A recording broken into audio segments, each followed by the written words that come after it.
میرے واجب الاحترام عزیز بزرگوں، نوجوان ساتھیوں، یہ شوال المکرم کا مہینہ ہے کہ اس مہینے کے اندر ایک عظیم غزوہ ہوا کہ جس کا نام غزوہ خندق ہے۔ اس کا ذکر اللہ رب العزت نے قرآن پاک کے اندر بیان فرمایا۔ غزوے تو بہت زیادہ ہوئے، آپ علیہ السلام خود بھی اللہ کے راستے میں نکل کر اللہ کا نام بلند کرنے کے لیے اپنے ساتھ اپنے صحابہ کو لے کر جایا کرتے تھے۔ غزوہ احد ہوا، غزوہ بدر ہوا، غزوہ احزاب، غزوہ خندق بھی ہوا۔ چونکہ یہ شوال المکرم کا مہینہ ہے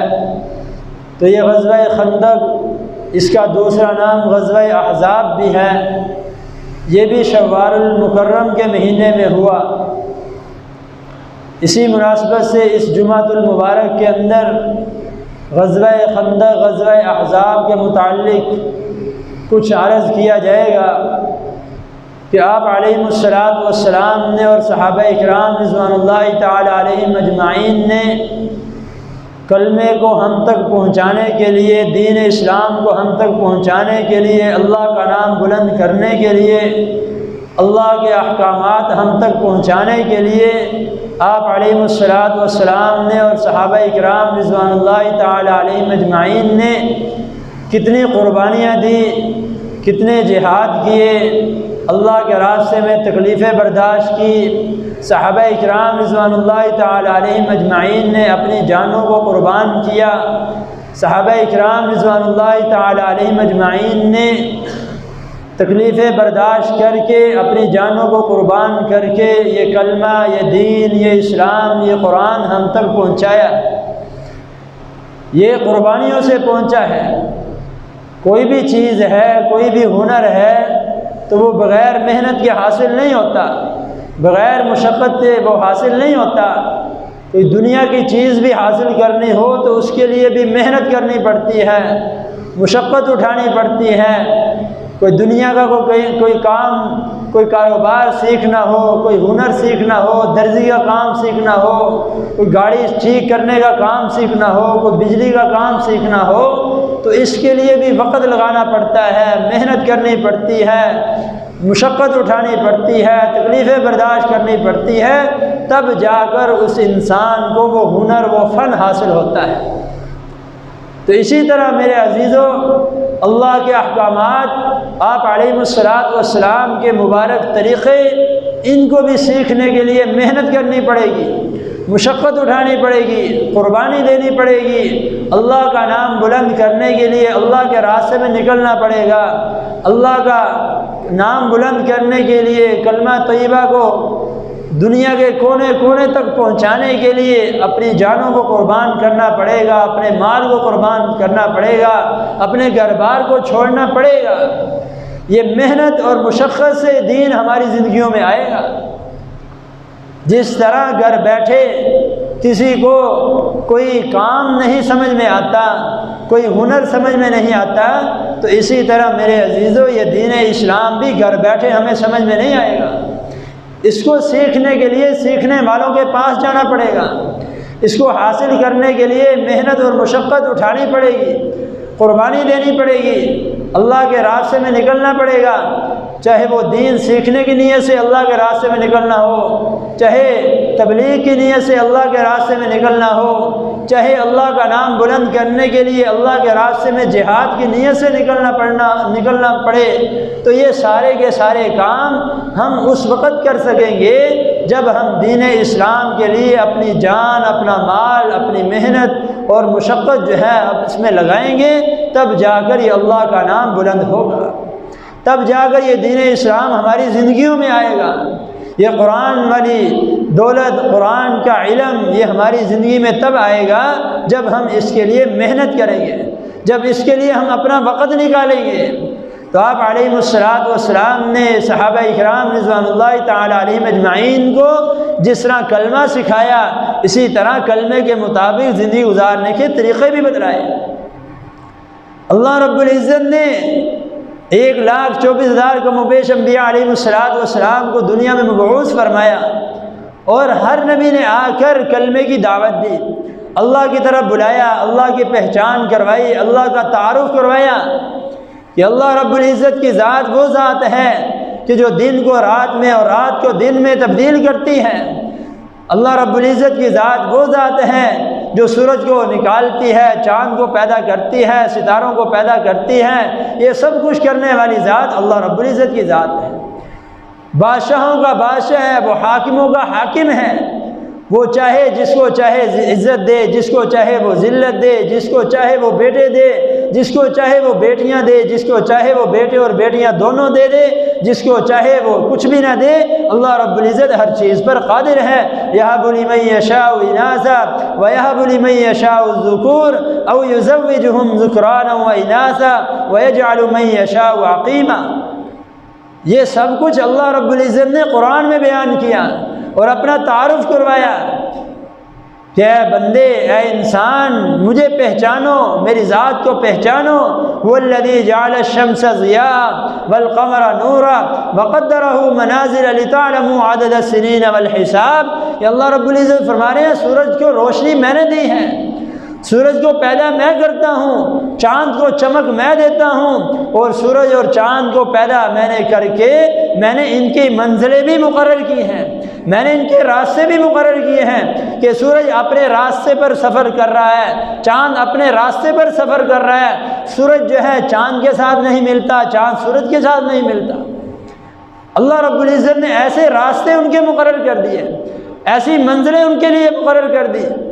اور فرمایا یہ سورج اور چاند میں نے اس لیے پیدا کیے تاکہ تم سالوں کی گنتی کر لیا کرو،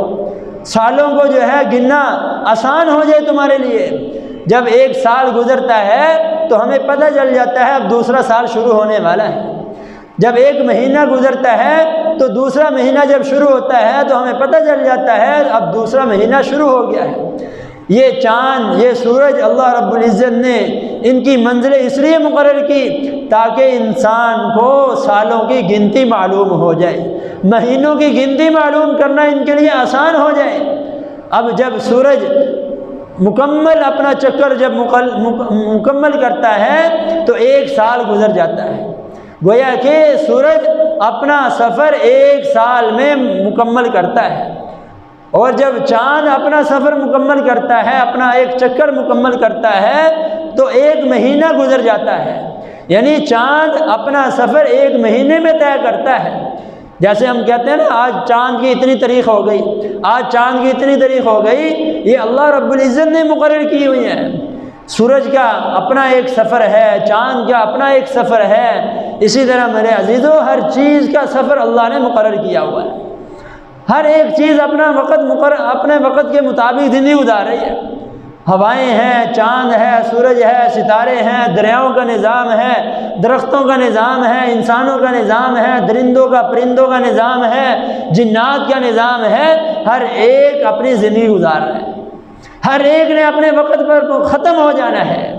چاند نے بھی ایک وقت پر ختم ہو جانا ہے، سورج نے بھی ایک وقت آنا ہے، ختم ہو جانا ہے، ستاروں نے بھی ایک وقت آنا ہے، ختم ہو جانا ہے۔ یہ چرند اور پرند حیوانات کا جو نظام ہے ایک وقت آئے گا، اس نے بھی ختم ہو جانا ہے۔ ہواؤں کے نظام نے بھی ایک وقت آنا ہے، ختم ہو جانا ہے۔ یہ دریاؤں کے نظام، یہ ہواؤں کے نظام نے بھی ایک وقت آئے گا، ختم ہو جائیں گے۔ جنات کا جو نظام ہے ایک وقت آئے گا، یہ بھی ختم ہو جائے گا۔ اور یہاں تک کہ یہ ہمارا جو ایک نظام چل رہا ہے زندگی گزارنے کا، انسانوں کا جو وقت گزر رہا ہے ایک وقت آئے گا انسانوں نے بھی ختم ہو جانا ہے۔ انسان کو بھی موت آ جانی ہے، جنات کو بھی موت آ جانی ہے، فرشتوں کو بھی موت آ جائے گی، چاند سورج ستارے بھی ختم ہو جائیں گے۔ یہ ساتوں آسمان، ساتوں زمینوں کا نظام ایک وقت آئے گا، درم برم ہو جائے گا۔ یہ سب کچھ، یہ دنیا کے اندر جو کچھ بھی ہے، یہ اللہ نے جو کائنات بنائی ہے اس کو ایک وقت اللہ نے ختم کر دینا ہے۔ اس کی ہر چیز عارضی ہے۔ یہ ہمیں جو زندگی ملی ہے یہاں، یہ بھی عارضی ہے۔ جس کو جو عزتیں ملی ہیں، یہ دنیا کی عزتیں بھی عارضی ہیں۔ دنیا کے اندر اگر کوئی ذلیل ہو رہا ہے تو یہ ذلت بھی عارضی ہے۔ دنیا کے اندر کسی کو صحت ملی ہے یہ بھی عارضی ہے، دنیا کے اندر کسی کو اگر کوئی بیماری ملی ہوئی ہے، کوئی بیمار ہے تو یہ بھی عارضی بیمار ہے۔ دنیا کی ہر چیز عارضی ہے، لیکن میرے عزیزو یاد رکھنا وہ مسلمان، وہ ایمان والا، وہ کلمہ پڑھنے والا جو نیک اعمال کرتا ہوا زندگی گزارے گا، اس کو یہ اعمال دنیا میں بھی کام آئیں گے، آخرت میں بھی کام آئیں گے۔ نیک انسان کو، مسلمان کو جو عزتیں مل رہی ہیں یہ عارضی نہیں ہے۔ ایمان والے کو جو دولت، جو عزت، جو احترام، جو ادب اللہ رب العزت نے مسلمان کو عطا کیا ہے، جتنا اللہ نے دنیا کے اندر مسلمان کو عزت عطا کی، اس سے کئی گنا زیادہ اللہ رب العزت آخرت میں اس کو عزت عطا فرمائے۔ صرف مسلمان کو، صرف کلمہ پڑھنے والے کو، ایمان والے کے ساتھ اللہ کے یہ وعدے ہیں۔ اللہ رب العزت نے فرمایا سلام علیکم بما صبرتم فنعم عقبی الدار، کہ سلامتی ہوگی، سلامتی ہے، سلام ہے ان لوگوں کے لیے کہ جو لوگ دنیا میں رہتے ہوئے میرے احکامات پر عمل کرتے ہوئے، میرے طریقوں کے مطابق زندگی گزارتے ہوئے، جو صبر کرتے ہوئے زندگی گزاریں گے، کل قیامت والے دن جنت میں ان کے لیے سلامتی ہوگی۔ جنت میں ان کو سلام دیا جائے گا، سلام کہیں گے فرشتے بھی، حوریں بھی، غلمان بھی، جنت کے اندر جتنے بھی خادم ہوں گے وہ سارے کے سارے اس ایمان والے کو سلام کریں گے اور کہیں گے یہ سلامتی تمہیں اس لیے دی جا رہی ہے، یہ سلام تمہیں اس لیے کیا جا رہا ہے کہ تم دنیا میں نماز پڑھتے تھے، سردی میں، گرمی میں مشقت اٹھاتے تھے، صبر کرتے ہوئے اللہ کے حکموں کو پورا کرتے تھے، اس لیے آج تمہیں جنت کے اندر تمہیں سلام کیا جا رہا ہے۔ یہ صبر کوئی معمولی چیز نہیں ہے۔ آج ہم صبر کو معمولی چیز سمجھتے ہیں۔ صبر کے اوپر اللہ کے وعدے ہیں، صبر کے اوپر اللہ نے جنت کا وعدہ کیا ہے۔ قرآن میں اللہ نے فرمایا والعصر ان الانسان لفی خسر الا الذین آمنوا وعملوا الصالحات وتواصوا بالحق وتواصوا بالصبر۔ اللہ رب العزت زمانے کی قسم اٹھا رہے ہیں، والعصر، اللہ فرما رہے ہیں قسم ہے مجھے زمانے کی، ان الانسان لفی خسر، کہ سارے کے سارے انسان خسارے میں ہیں، سارے کے سارے انسان نقصان میں ہیں، سارے کے سارے انسان گھاٹے میں ہیں، مگر وہ لوگ الا الذین آمنوا کہ جو ایمان لے آئے، جنہوں نے کلمہ پڑھ لیا وہ نقصان میں نہیں ہیں، جنہوں نے ایمان قبول کر لیا وہ گھاٹے میں نہیں ہیں، جنہوں نے کلمہ طیبہ پڑھ کے اللہ کے احکامات کے مطابق زندگی گزارنے شروع کر دی وہ نقصان میں نہیں ہیں، وہ گھاٹے میں نہیں ہیں، وہ خسارے میں نہیں ہیں۔ وعملوا الصالحات، کلمہ پڑھنے کے بعد، ایمان قبول کرنے کے بعد نیک اعمال بھی شرط ہیں۔ کلمہ تو پڑھ لیا، اب نماز پڑھنا بھی فرض ہے، زکوٰۃ ادا کرنا بھی فرض ہے، حج فرض ہے تو حج ادا کرنا بھی ضروری ہے، اسی طرح جتنے بھی اللہ کے احکامات ہیں یہ فرض ہے۔ اسی اللہ نے فرمایا الا الذین آمنوا وعملوا الصالحات، ایمان کے ساتھ ساتھ عمل صالح بھی ضروری ہے۔ ایمان جس طرح قبول کیا، کلمہ پڑھ لیا، مسلمان ہو گئے، تو کلمہ پڑھنے کے بعد نیک اعمال کرنا یہ بہت ہی ضروری ہے۔ اس لیے تو فرمایا ان الاسلام یہدم ما کان قبلہ، کہ اسلام ایک ایسی دولت ہے، اسلام ایک ایسی نعمت ہے، اسلام ایک ایسا انعام ہے کہ اگر 100 سالہ بوڑھا کافر بھی اسلام قبول کر لے، 100 سالہ کافر بوڑھا وہ بھی اگر کلمہ پڑھ کے مسلمان ہو جائے تو اللہ رب العزت اسلام قبول کرنے کی برکت سے اس کے ساری زندگی کے گناہوں کو معاف فرما دیتے ہیں۔ یہدم ما کان قبلہ، کہ اسلام ایک ایسی نعمت ہے، اسلام قبول کر لینا ایک ایسا انعام ہے، ایک ایسی دولت ہے کہ جس نے بھی اسلام قبول کیا، کہ 100 سال گزر گئے کفر کی حالت میں، 80 سال گزر گئے کفر کی حالت میں تھا کوئی آدمی، کفر کی حالت میں 80 سال 50 سال 60 سال 70 سال 90 سال 1000 سال بھی اگر اس نے کفر کی حالت میں گزار دیے، لیکن مرنے سے پہلے اس نے کلمہ پڑھ لیا، مسلمان ہو گیا۔ اللہ رب العزت کے پیارے پیغمبر حضرت محمد صلی اللہ علیہ وسلم نے فرمایا اسلام ایک ایسی دولت ہے جس کافر نے بھی کلمہ پڑھا، ان الاسلام یہدم ما کان قبلہ، اسلام کلمہ پڑھنے کی دولت سے، کلمہ پڑھنے کی برکت سے اللہ رب العزت اس کے سارے پچھلے گناہوں کو معاف فرما دے۔ کتنا بڑا انعام ہے کلمہ پڑھنا، ایمان قبول کرنا، اسلام قبول کر لینا۔ آج ہم ایمان تو قبول کیا ہے، ہم نے اسلام بھی قبول کیا ہے، کلمہ بھی پڑھتے ہیں، لیکن میرے عزیزو کلمے کے مطابق زندگی گزارنے میں ہمارے اندر سستی ہے، اسلام کے مطابق زندگی گزارنے میں ہمارے اندر سستی ہے، ایمان کے مطابق زندگی گزارنے میں ہمارے اندر سستی ہے کہ کلمہ پڑھ کر کلمے کے مطابق زندگی گزارنا، ایمان قبول کر کے ایمان کے مطابق زندگی گزارنا، اسلام قبول کر کے اسلام کے مطابق زندگی گزارنا، یہ ہمارے لیے انتہائی ضروری ہے۔ لیکن افسوس یہ ہے کہ کلمہ پڑھ کے ایمان قبول کر کے اسلام قبول کر کے ہمارے اعمال کے اندر سستی ہے کہ ہماری زندگیوں میں اسلام نہیں ہے، ہماری زندگیوں میں اسلام کے طریقے نہیں ہیں۔ کلمہ پڑھ لیا، ایمان قبول کر لیا، مسلمان ہو گئے، لیکن مسلمانوں والے ہمارے بال نہیں ہیں، مسلمانوں والے ہمارے لباس نہیں ہیں، مسلمانوں والی ہماری شکل و صورت نہیں ہے، مسلمانوں جیسا ہمارا کھانا پینا نہیں ہے۔ ہمیں ان چیزوں کے اندر غور کرنا چاہیے۔ ہماری خوشی غمی اسلام کے مطابق کیوں نہیں ہے؟ ہماری خوشی کے اندر ہم سے اسلام کے احکامات کیوں چھوٹ جاتے ہیں؟ شادی بیاہ کے موقع پر آپ علیہ السلام کے طریقے ہم سے کیوں چھوٹ جاتے ہیں؟ ہمیں ان چیزوں میں غور کرنا چاہیے۔ ان چیزوں کے اندر ہم غور نہیں کرتے، ہم یہ دیکھتے ہیں کہ فلاں رشتہ دار کو راضی کر لو شادی کے موقع پر، فلاں کو راضی کر لو، فلاں کو راضی کر لو۔ میرے عزیزوں رشتہ داروں کو راضی کرتے کرتے ہم اللہ کو ناراض کر لیتے ہیں، اور رشتہ دار عزیز و قارب محلے والے بستی والے پھر بھی راضی نہیں ہوتے اور اللہ کو ہم ناراض کر لیتے ہیں۔ کتنے ایسی شادی کے موقع ہوتے ہیں کہ ان کے اوپر لاکھوں روپیہ ہزاروں روپیہ فضول خرچی ہو جاتی ہے، وہ ہمیں برداشت ہے، اللہ کا حکم ہم توڑ دیتے ہیں۔ اللہ کے حکم کو توڑنا اس کو ہم معمولی سمجھتے ہیں، اور لوگوں کو راضی کرنا اس کو ہم اللہ کے حکم سے زیادہ ضروری سمجھتے ہیں۔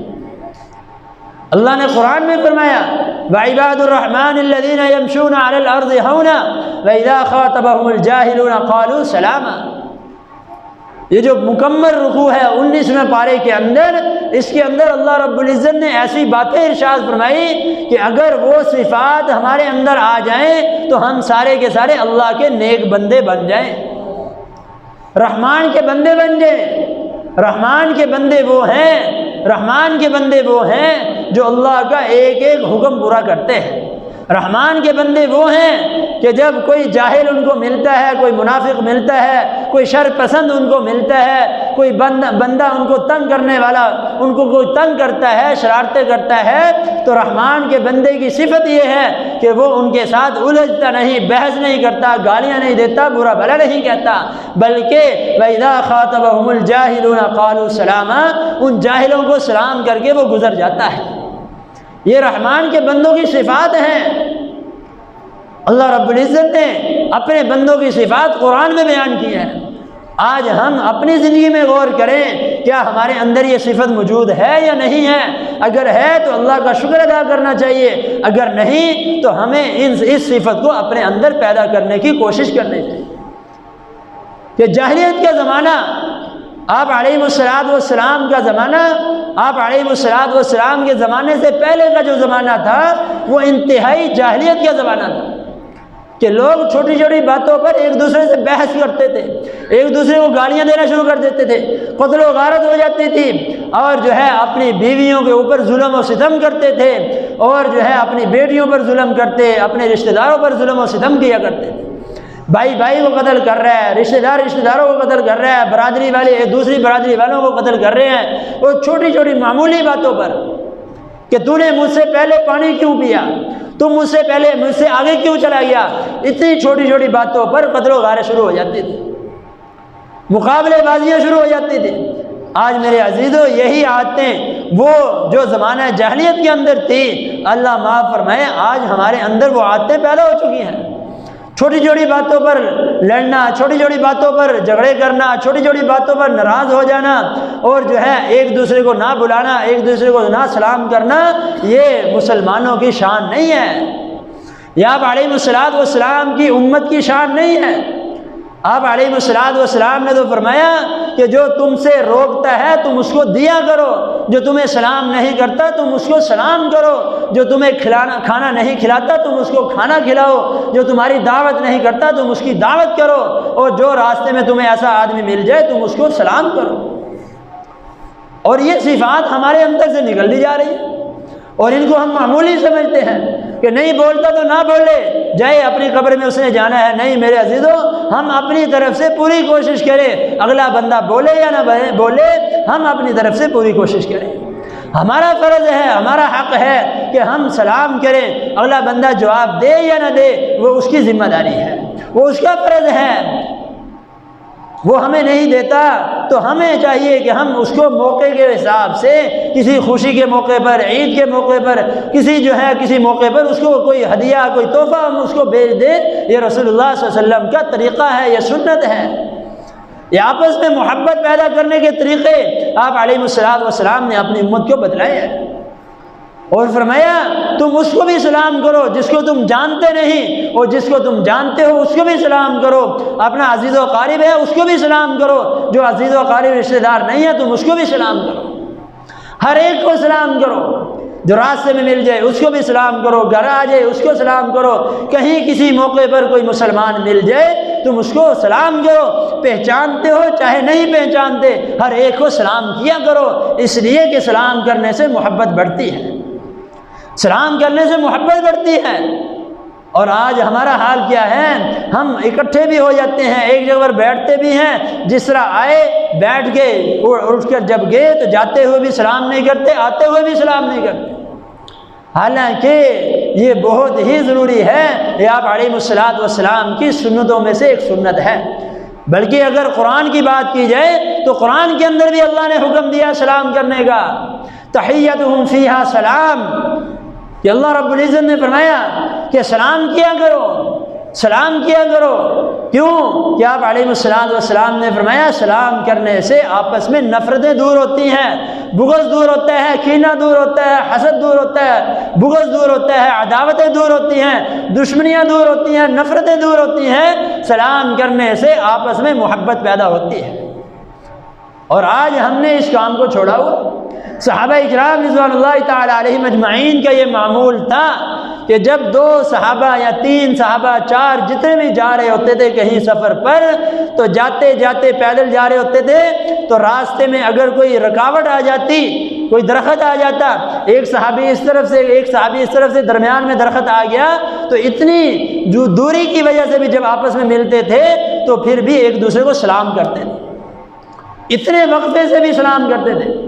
کہ بھائی ہم سے جدائی ہو گئی، ہم دوبارہ آپس میں ملے ہیں تو پھر ایک دوسرے کو سلام کرتے ہیں۔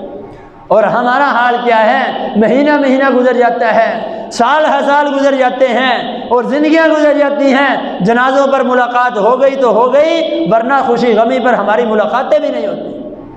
ایسا زمانہ، ایسا حال ہو چکا ہمارا۔ یہ ساری وجہ کیا ہے کہ ہمارے اندر دین کی دوری ہے،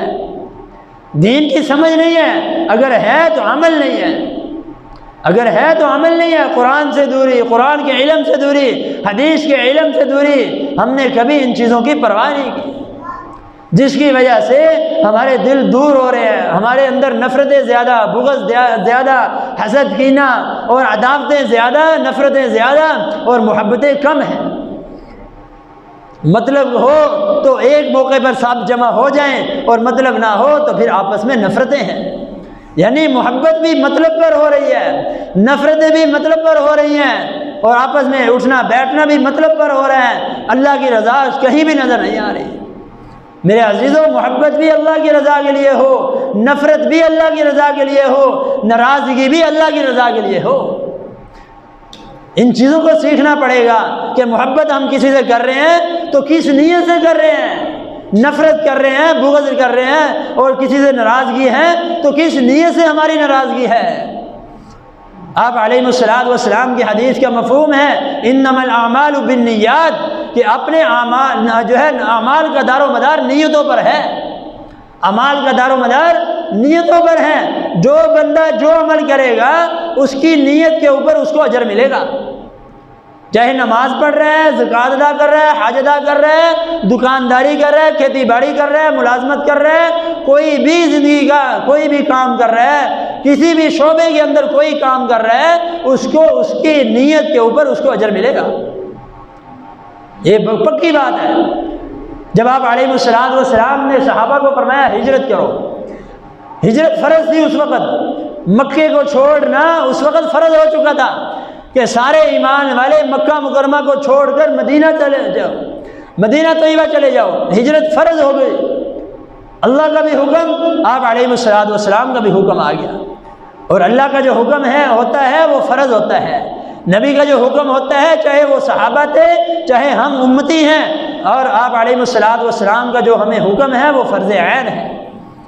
وہ جو ہے رشتہ داروں کے حکموں سے بھی ضروری ہے، حکموں سے بھی زیادہ ضروری ہے، ماں باپ کے حکم سے بھی زیادہ ضروری ہوتا ہے اللہ کا حکم، اللہ کے نبی کا حکم۔ جب ہجرت فرض ہوئی، صحابہ کرام رضوان اللہ تعالی علیہم اجمعین نے ہجرت کی،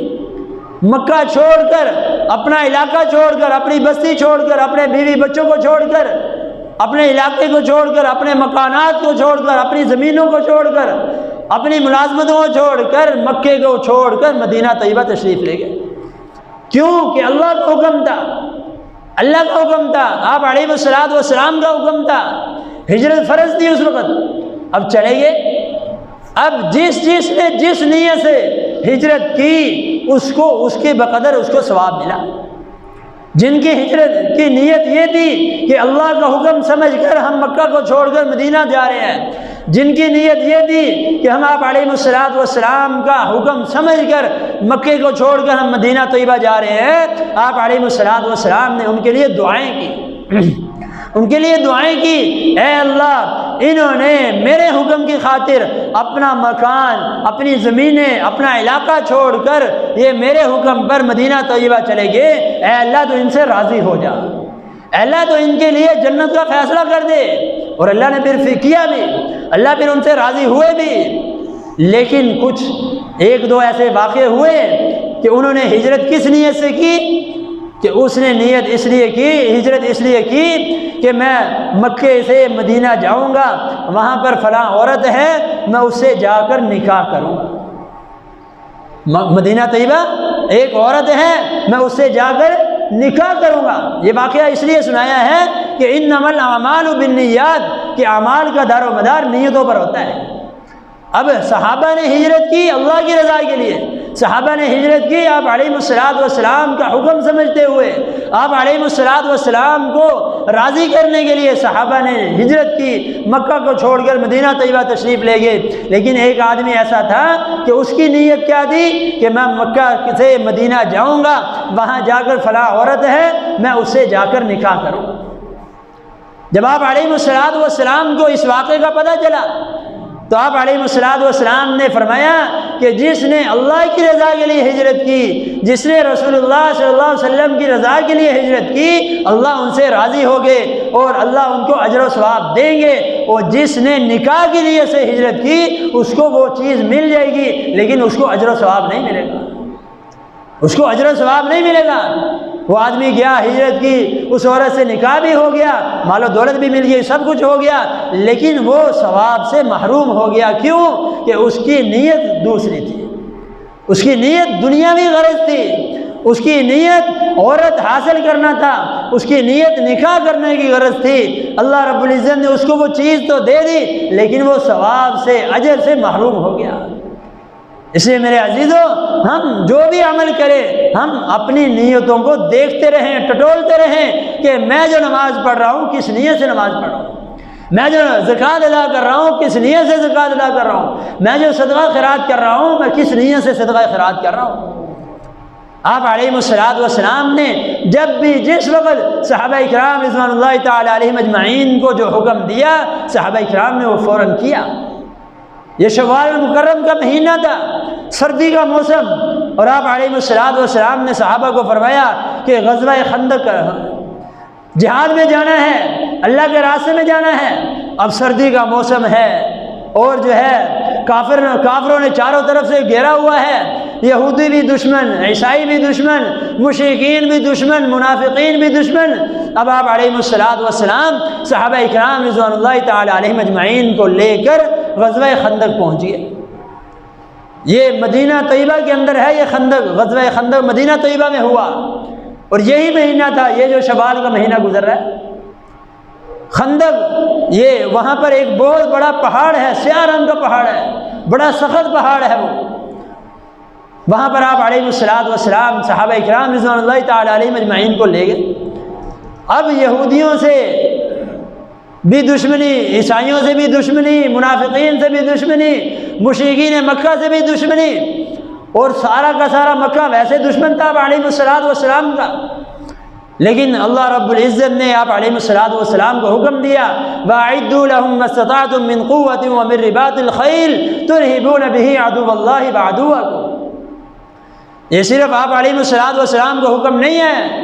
یہ آپ علیہ السلام کو بھی حکم، صحابہ اکرام رضوان اللہ تعالی علیہم اجمعین کے لیے بھی حکم، اور یہ ہمارے سب کے لیے یہ حکم ہے، ساری امت محمدیہ مسلمانوں کے لیے یہ حکم ہے کہ اللہ رب العزت نے فرمایا کہ تم اپنے لیے طاقت جمع کر کے رکھا کرو، اپنے لیے اسلحہ جمع کر کے رکھا کرو، اپنی جو ہے جہاد کی تیاری کر کے رکھا کرو۔ جس وقت بھی جہاد کی ضرورت آ جائے، جس وقت بھی اسلحہ چلانے کی ضرورت آ جائے، جس وقت بھی کسی کافر ملک سے جہاد کرنے کی ضرورت پڑ جائے، تو تمہارے پاس اتنی طاقت ہونی چاہیے کہ تم اللہ کے راستے میں نکل کر جہاد کر سکو، اللہ کے راستے میں نکل کر اللہ کا نام بلند کر سکو۔ تو آپ علیہ السلام کو پتہ چلا کہ ابو سفیان اس وقت کافروں کے ساتھ تھا، وہ 10,000 کا لشکر لے کر مدینہ طیبہ پر حملہ کرنے کے لیے آیا، 10,000 کا لشکر لے کر آیا۔ اب آپ علیہ السلام کا تو یہودیوں سے معاہدہ ہوا تھا کہ تمہاری اور ہماری جنگ نہیں ہوگی، تمہاری اور ہماری لڑائی نہیں ہوگی۔ بنو قریظہ کا ایک قبیلہ تھا، بنو نذیر کا ایک قبیلہ تھا، بنو غطفان کا ایک قبیلہ تھا، یہ بڑے قبیلے تھے۔ لیکن یہ یہودی، یہ عیسائی کبھی مسلمانوں کے خیر خواہ نہیں ہوئے۔ آپ علیہ السلام کے ساتھ وعدے کر کے، آپ علیہ السلام کے ساتھ عہد کر کے ان لوگوں نے وعدہ خلافیاں کی، ان لوگوں نے آپ علیہ السلام کو دھوکے دیے، ان لوگوں نے آپ علیہ السلام سے وعدہ خلافیاں کی، عہد شکنی کی، عین موقع پر آ کر رسول اللہ صلی اللہ علیہ وسلم کو دھوکہ دیا۔ حالانکہ وعدہ یہ ہوا تھا، عہد یہ ہوا تھا، معاہدہ لکھا گیا کہ تمہاری اور ہماری لڑائی نہیں ہوگی، جنگ نہیں ہوگی، ہم آپس میں لڑیں گے نہیں۔ لیکن ان لوگوں نے عین موقع پر آ کر رسول اللہ صلی اللہ علیہ وسلم کو دھوکہ دیا۔ کافروں نے ان کو لالچ دی، کسی نے کھجوروں کی لالچ دی، کسی نے مال و دولت کی لالچ دی، کسی نے ان یہودیوں کو درہم دینار کی لالچ دی۔ انہوں نے لالچ میں آ کر رسول اللہ صلی اللہ علیہ وسلم سے جو معاہدہ ہوا تھا، جو وعدہ ہوا تھا، ان یہودیوں نے وہ وعدے کو توڑ دیا، اور سارے کے سارے اکٹھے ہو کر رسول اللہ صلی اللہ علیہ وسلم پر حملہ کرنے کے لیے آ گئے، مدینہ طیبہ پر حملہ کرنے کے لیے تیاری انہوں نے شروع کر دی۔ اب جب رسول اللہ صلی اللہ علیہ وسلم کو پتہ چلا، صحابہ کو جمع کر لیا، آپ علیہ السلام نے فرمایا، اے میرے صحابہ آؤ مشورہ کرنا ہے۔ مسلمان اس وقت جو موجود تھے صحابہ اکرام رضوان اللہ تعالی علیہم اجمعین، ان کو بلایا، فرمایا کہ ابو سفیان 10,000 کا لشکر لے کر ہمارے اوپر حملہ کرنے والا ہے، مجھے بتاؤ ہمیں کیا کرنا چاہیے۔ وہ ایمان والے تھے، غیرت مند تھے، وہ اندر سے کچھ اور باہر سے کچھ ایسے نہیں تھے صحابہ اکرام رضوان اللہ تعالی علیہم اجمعین۔ آپ علیہ السلام پر اپنی جان مال قربان کرنے والے تھے۔ جب آپ علیہ السلام نے صحابہ کو یہ بات بتلائی کہ کافر ہمارے اوپر حملہ کرنے والے ہیں، مدینہ طیبہ پر حملہ کرنے والے ہیں، ہمیں کیا کرنا چاہیے؟ اب ایک صحابی کھڑے ہوئے، حضرت سلمان فارسی رضی اللہ تعالیٰ، کہنے لگے یا رسول اللہ صلی اللہ علیہ وسلم، جب میں کفر کی حالت میں تھا جب ہماری اور تمہاری لڑائی ہوا کرتی تھی تو ہم خندقیں کھودا کرتے تھے، بڑے بڑے گڑھے کھودا کرتے تھے رکاوٹ پیدا کرنے کے لیے، تاکہ جب کافر آئیں گے تو یہ گڑھا، یہ خندق کراس نہ کر سکیں، اس گڑھے کے اندر گر جائیں اور ہم اوپر سے پتھر مار کر ان کو جو ہے تیر نیزے مار کر ان کو قتل کر دیں۔ ہم یہ کام کیا کرتے تھے۔ اے اللہ کے رسول، میرا مشورہ یہ ہے کہ یہ جو مدینہ طیبہ کا ایریا ہے یہاں پر ایک خندق کھود دی جائے، ایک جو ہے بڑے بڑے گڑھے کھود دیے جائیں۔ جو عمرہ کرنے گئے ہوں گے، جو حج کرنے گئے ہوں گے، جو مدینہ طیبہ گئے ہوں گے، انہوں نے یہ پہاڑ دیکھا ہوگا، خندق کا پہاڑ۔ جب میں حج پر گیا تو مجھے پتہ چلا کہ یہ فلاں جگہ پر ہے، تو میں کسی کو بتائے بغیر وہاں چلا گیا، وہاں پر فوج نے جو ہے وہ جو ہے رکاوٹ ڈالی ہوئی ہے، یعنی اس پہاڑ پر کوئی چڑھ نہیں سکتا، رکاوٹ ہے، یعنی جال بھی بچھایا ہوا ہے، بہت وزنی جال بھی بچھایا ہوا ہے، اور رکاوٹیں بھی، یعنی دیوار بنائی ہوئی ہے لوہے کی، جو ہے جالی ہوتی ہے یہ لگائی ہوئی ہے چاروں طرف خندق کے پہاڑ پر۔ ایک جگہ سے ٹوٹی ہوئی تھی، میں اس جالی کے اندر سے جو ہے گزر کر پہاڑ کے اوپر چلا گیا، اور وہاں جا کر میں یہ سارا واقعہ اپنے ذہن میں دہراتا رہا کہ کس طرف سے کافر آئے اور کس طرح آپ علیہ الصلوۃ والسلام نے ان کا جو ہے مقابلہ کیا، صحابہ اکرام نے مقابلہ کیا۔ پھر میں اس خندق کے پہاڑ پر کھڑا ہو کر میں نے اذان دی زور سے، کیونکہ رسول اللہ صلی اللہ علیہ وسلم نے فرمایا جو بندہ جس جگہ پر ذکر کرتا ہے کل قیامت والے دن اللہ کے سامنے وہ جگہ گواہی دیں گی، اس لیے سے میں نے وہاں پر اذان دی، اور میرے دل میں وہ سارا جو ہے دل و دماغ میں وہ منظر آ گیا کہ آپ علیہ الصلوۃ والسلام نے کس طرح یہ خندق کھودی۔ تو حضرت سلمان فارسی رضی اللہ تعالیٰ عنہ نے جب یہ مشورہ دیا، آپ علیہ الصلوۃ والسلام کو بڑا پسند آیا۔ خیر، آپ علیہ الصلوۃ والسلام نے صحابہ کی ڈیوٹیاں لگا دی، 10 گز زمین 10 صحابہ کے حوالے کر دی کہ یہاں سے لے کر یہاں تک ان 10 صحابہ نے یہ کھدائی کرنی ہے۔ آگے جو ہے اس طرح ساری جو مدینہ طیبہ کی جو حدود تھی، غزوہ خندق جہاں پر ہوا، جو راستے لگتے تھے اس راستے پر وہ خندقیں کھدائی گئی، جو ہے اس کو جو ہے گڑھے کھودے گئے بڑے بڑے، اتنے گہرے تھے۔ روایات میں لکھا ہے کہ صحابہ کرام رضوان اللہ تعالی علیہم اجمعین کے پاس کھانے کے لیے کچھ نہیں تھا، بھوکے پیاسے تھے، فاقے کی حالت میں تھے، اور اپنے پیٹوں پر انہوں نے پتھر باندھے ہوئے تھے، اس حالت میں مزدوری کر رہے تھے۔ کیا تھا کہ نبی صلی اللہ علیہ وسلم کا حکم تھا، آپ علیہ الصلوۃ والسلام کا حکم تھا، اور آپ علیہ الصلوۃ والسلام خود بھی اس خندق کی کھدائی میں لگے ہوئے تھے، مٹی نکال کر باہر پھینک رہے تھے، اور آپ علیہ الصلوۃ والسلام کا بھی حال بھوک کی وجہ سے، پیاس کی وجہ سے اتنا شدید برا ہو چکا تھا کہ آپ علیہ الصلوۃ والسلام کا یہ پیٹ یہ پیچھے کمر کے ساتھ لگ رہا تھا، ایسے پیچھے کی طرف چلا گیا۔ آپ علیہ الصلوۃ والسلام نے وہ مزدوری کرتے ہوئے، وہ محنت کرتے ہوئے کہ کافروں کا مقابلہ کرنا ہے، یہودیوں کا مقابلہ کرنا ہے، ان مشرکین کا مقابلہ کرنے کے لیے آپ علیہ الصلوۃ والسلام نے بھی اپنے پیٹ پر پتھر باندھ کر وہ محنت کی۔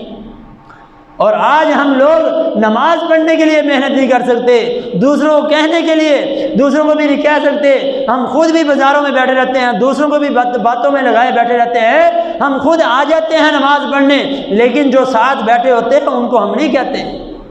یہ ہمارے اندر بہت کمی ہے، سستی ہے، ہم ان چیزوں کو نہیں سوچتے کہ میں خود تو نماز پڑھ رہا ہوں، دوسرے کیوں نہیں پڑھتے، میرے دوست کیوں نہیں پڑھتے، میرے بھائی کیوں نہیں پڑھتے، میرے عزیز و قریب کیوں نہیں پڑھتے، میرے رشتہ دار کیوں نہیں پڑھتے۔ آخر میرے اندر، میرے کہنے کے اندر تو سستی نہیں ہے، میری وجہ سے کوئی کمی خدائی تو نہیں ہے، ہم تو پورا حق ادا کر رہے ہیں یا نہیں کر رہے۔ ہمارے علاقے والے، ہماری بستی والے، ہمارے بازار والے، ہمارے رشتہ دار کیوں جو ہے نماز کے اندر سستی کر رہے ہیں؟ کیا ہمارے اندر یہ کمی تو نہیں ہے؟ یہ ہم سب کو یہ بات سوچنی چاہیے۔ آپ علیہ الصلوۃ والسلام بھی غزوہ خندق کے اندر شامل ہیں، اور صحابہ کرام بھی خندق کھود رہے ہیں۔ اب جو ہے چلتے چلتے ایک ایسی چٹان آ گئی، وہ ٹوٹ ہی نہیں رہی تھی۔ صحابہ کرام نے مشورہ کیا کیا کریں، تو کہنے لگے آپ علیہ الصلوۃ والسلام کو بتاتے ہیں، آپ علیہ الصلوۃ والسلام اس کا کوئی حل نکالیں گے۔ جب آپ علیہ الصلوۃ والسلام کو بتلایا تو آپ علیہ الصلوۃ والسلام نے فرمایا مجھے وہ کھدال دو، مجھے یہ کہی دو، جو بھی اس وقت آلہ تھا وہ فرمایا مجھے دو۔ اور بسم اللہ اللہ اکبر کہہ کر آپ علیہ الصلوۃ والسلام نے زور سے اس چٹان کے اوپر وہ کھدال ماری تو اس کے ٹکڑے ٹکڑے ہو گئے، ریزہ ریزہ ہو گئی وہ۔ اور پھر آپ علیہ الصلوۃ والسلام نے جب پہلی دفعہ ماری تو فرمایا اے میرے صحابہ تمہیں خوشخبری ہے کہ اللہ رب العزت نے میرے لیے ملک شام کے راستے کھول دیے ہیں، یعنی عن قریب وقت آئے گا کہ ملک شام کو ہم فتح کر لیں گے۔ جب دوسری کھدال ماری پھر آپ علیہ الصلوۃ والسلام نے یہ پڑھا بسم اللہ اللہ اکبر پہ کہہ کر یہ کھدال ماری، پھر فرمایا میرے صحابہ تمہیں خوشخبری ہو اللہ رب العزت نے ملک فارس کے راستے ہمارے لیے کھول دیے ہیں، یعنی عن قریب ہم ملک فارس پر جو ہے فاتح ہو جائیں گے، فتح حاصل کر لیں گے۔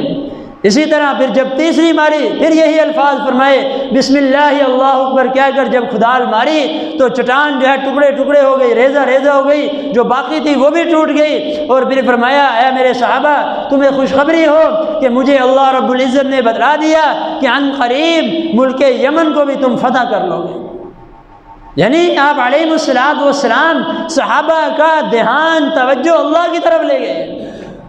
پاس کچھ بھی نہیں تھا، ہزاروں کا لشکر ہے، یہودی بھی آ گئے، عیسائی بھی آ گئے، مشرکین مکہ بھی آ گئے، منافقین بھی اندر سے جو ہے اٹھ گئے،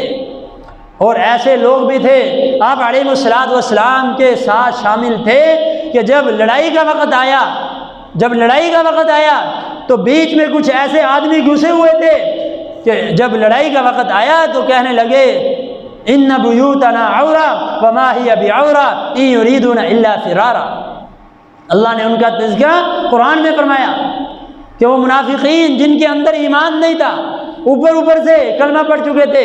اندر بغض تھا، کینہ تھا، عداوت تھی، منافقت تھی، وہ کہنے لگے اے محمد ہمیں جو ہے تھوڑی دیر کے لیے اجازت دیں، ہم جو ہے اپنے گھروں، ہمارے گھر کھلے پڑے ہیں، ہم اپنے گھروں کو تالا لگائیں، اپنے دروازے بند کریں، یعنی ہیلے بہانے کر کے رسول اللہ صلی اللہ علیہ وسلم کو دھوکہ دے کر بھاگنا چاہتے تھے۔ اب آپ علیہ الصلوۃ والسلام کو ان چیزوں کی پرواہ نہیں ہوتی تھی، جاتا ہے تو کوئی جائے دفع ہو جائے، لیکن میں نے تو اللہ کا نام بلند کرنا ہے، میں نے تو اللہ کے راستے میں جہاد کرنا ہے، جو میرے ساتھ چلے گا چلے گا، جو ساتھ چھوڑے گا چھوڑ دے گا، اپنا نقصان کرے گا۔ لیکن وہ ہیلے بہانے کر کے وہ منافقین جو ہے آپ علیہ الصلوۃ والسلام کو دھوکہ دے کر جب چلے گئے، آپ علیہ الصلوۃ والسلام کی عادت مبارکہ یہ تھی جو کوئی ایسی جو ہے بات کرتا تھا تو آپ علیہ الصلوۃ والسلام فرما دیتے تھے جاؤ چلے جاؤ، روکتے نہیں تھے۔ کیوں کہ آپ علیہ الصلوۃ والسلام کسی کے اوپر جبر اور سختی نہیں کرتے تھے، جو کرتا ہے کام کرے، جو نہیں کرتا ہیلے بہانے کر کے چلا جاتا ہے تو چلا جائے۔ لیکن بعد میں اللہ رب العزت حضرت جبرائیل کو بھیج کر بتلا دیتے تھے اے اللہ کے رسول آپ ان کی پرواہ نہ کرنا، یہ ایمان والے نہیں تھے، یہ تو منافقین تھے، یہ منافق لوگ تھے جو جنگ کے موقع پر عین موقع پر آپ کو دھوکہ دے دیا جنہوں نے۔ تو بہرحال آپ علیہ الصلوۃ والسلام نے وہ خندق کھودی۔ اب جب مقابلہ شروع ہوا تو آپ علیہ الصلوۃ والسلام صحابہ کرام رضوان اللہ تعالی علیہم اجمعین ایک طرف ہیں اور دوسری طرف کافر ہیں، یہودی ہیں، عیسائی ہیں، مشرکین ہیں، منافقین ہیں، اور درمیان میں خندق تھی۔ اور روایات میں لکھا ہے اتنی گہری کھودی گئی کہ رسول اللہ صلی اللہ علیہ وسلم نے اور صحابہ کرام رضوان اللہ تعالی علیہم اجمعین نے وہ خندق اتنی گہری کھودی کہ نیچے سے پانی نکل آیا تھا، نیچے سے تری نکل آئی تھی، جو ہے پانی محسوس ہونے لگ گیا تھا۔ اب جو ہے کافروں نے حملہ کرنا شروع کیا، اب جو بھی آتا آگے آنے کی کوشش کرتا، اب وہ گہرائی دیکھ کر پیچھے ہٹ جاتا۔ اب بعض کافر ایسے ہی مرے کہ انہوں نے پھلانگنے کی کوشش کی، دور سے بھاگتے ہوئے آئے، پھلانگنے کی کوشش کی اور اس کے اندر گرے، اور صحابہ کرام رضوان اللہ تعالی علیہم اجمعین نے اوپر سے تیر مارے، نیزے مارے اور ان کو قتل و غارت کر دیا۔ اور بعض ایسے بدبخت تھے انہوں نے کہا کہ ہم محمد کو قتل کریں گے، نعوذ باللہ، ہم آج جو ہے ان کا نام و نشان مٹا دیں گے، آج جو ہے ہم یہ کر دیں گے، فلاں کر دیں گے۔ اور سردی کا موسم، انتہائی سردی تھی، اور صحابہ کرام رضوان اللہ تعالی علیہم اجمعین کے پاس کپڑے بھی اتنے نہیں تھے کہ جس سے وہ سردی کا انتظام کر سکے، کھانے پینے کا سامان نہیں تھا، فقر و فاقے کے اندر تھے، کھانے نہ پانی تھا نہ جو ہے کھانے کے لیے کوئی چیز تھی، اور اپنے پیٹوں کے اوپر صحابہ نے بھی پتھر باندھے ہوئے اور آپ علیہ الصلوۃ والسلام نے بھی پتھر باندھے ہوئے۔ جب صحابہ کو زیادہ بھوک لگی، آپ علیہ الصلوۃ والسلام کو کہنے لگے یا رسول اللہ صلی اللہ علیہ وسلم، ہم تو اب جو ہے بھوک اور پیاس برداشت نہیں کر سکتے، ہم نے بھوک اور پیاس کی وجہ سے اے اللہ کے رسول اپنے پیٹوں پر بھی پتھر باندھ لیے، ہم سے اب برداشت نہیں ہو رہا یا رسول اللہ صلی اللہ علیہ وسلم۔ اب آپ علیہ الصلوۃ والسلام بھی بڑے پریشان کہ اب میں کیا کہوں ان کو، میری بھی یہی حالت ہے، ان کی بھی یہی حالت ہے۔ آخر کار رسول اللہ صلی اللہ علیہ وسلم نے اپنا یہ کپڑا اٹھایا اور اوپر کر کے صحابہ کو اپنا پیٹ دکھایا اور فرمایا اے میرے صحابہ دیکھو، تم نے تو ایک ایک پتھر باندھا ہے، میرا جسم دیکھو، میرا پیٹ دیکھو، میں نے تو 2-3 پتھر باندھے ہوئے ہیں، مجھے تم سے زیادہ بھوک لگی ہوئی ہے، مجھے تم سے زیادہ پیاس لگی ہوئی ہے، لیکن میرے عزیزو صحابہ اکرام رضوان اللہ تعالی علیہم اجمعین نے اللہ کا نام بلند کرنے کے لیے یہ دین اسلام، یہ کلمہ، یہ قرآن، یہ مجھ تک اور آپ تک، ہم سب تک پہنچانے کے لیے اتنی قربانیاں برداشت کی ہیں، اور آج ہمیں ان چیزوں کی پرواہ بھی نہیں ہے۔ نمازوں کے اندر سستی ہے، زکوٰۃ ادا کرنے کے اندر سستی ہے، عشر ادا کرنے کے اندر سستی ہے۔ ہمارے اب کتنے ذمہ دار ایسے ہیں، اللہ کا شکر ادا کرنا چاہیے کہ ہر ایک ہی فصل اچھی لگ گئی، اور اس وقت اس دفعہ تو کوئی بارشیں بھی نہیں ہوئی، اور گندم جنہوں نے لگائی ان کو بھی اچھے جو ہے اللہ رب العزت نے اس کے اندر بھی برکت ڈال دی، اور جنہوں نے خربوزے لگائے اس میں بھی برکت ہو گئی، اور جنہوں نے پیاز لگائے ان کے وہ تو بہت ہی زیادہ خوش ہیں، جنہوں نے بھی جو فصل لگائی وہ خوش ہیں۔ لیکن میرے عزیزو خوش تو تب ہونا چاہیے جب ہم نے فصلوں کا حق بھی ادا کیا ہو، جب ہم نے عشر بھی ادا کیا ہو۔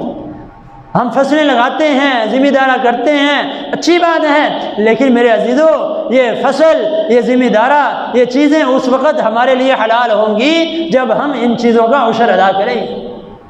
جب ان کا عشر ادا کریں گے۔ آپ علیہ الصلوۃ والسلام نے صحابہ اکرام رضوان اللہ تعالی علیہم اجمعین کو دیکھو، سردی کی حالت میں کتنے مشکل حالات تھے، صحابہ اکرام رضوان اللہ تعالی علیہم اجمعین نے اللہ کا حکم اور آپ علیہ الصلوۃ والسلام کے حکم کو نہیں چھوڑا،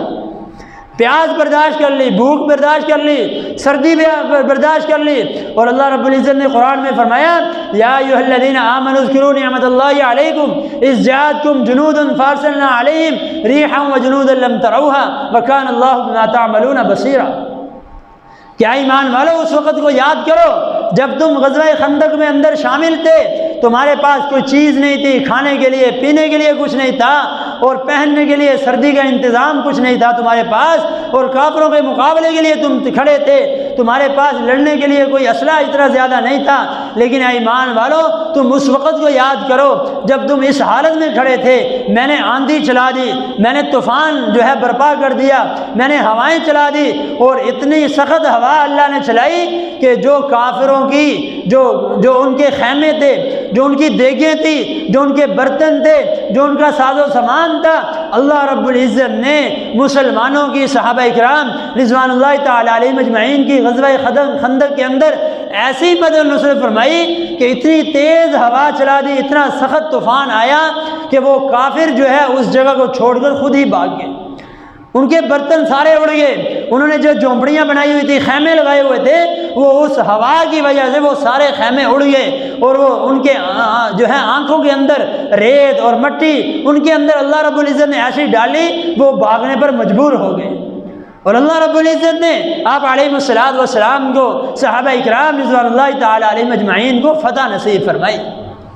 فتح نصیب فرمائی۔ تو میرے عزیزو آج ہم بھی اگر صحیح معنوں میں مسلمان بن جائیں، 5 وقت کے نمازی اور زکوٰۃ ادا کرنے والے، حج ادا کرنے والے، صدقہ خیرات کرنے والے، آپس میں ایک دوسرے کا احساس کرنے والے، محبت کرنے والے، اور برے کاموں سے بچنے والے بن جائیں، تو وہی مدد و نصرت اللہ رب العزت کی آج ہمارے ساتھ بھی آ سکتی ہے۔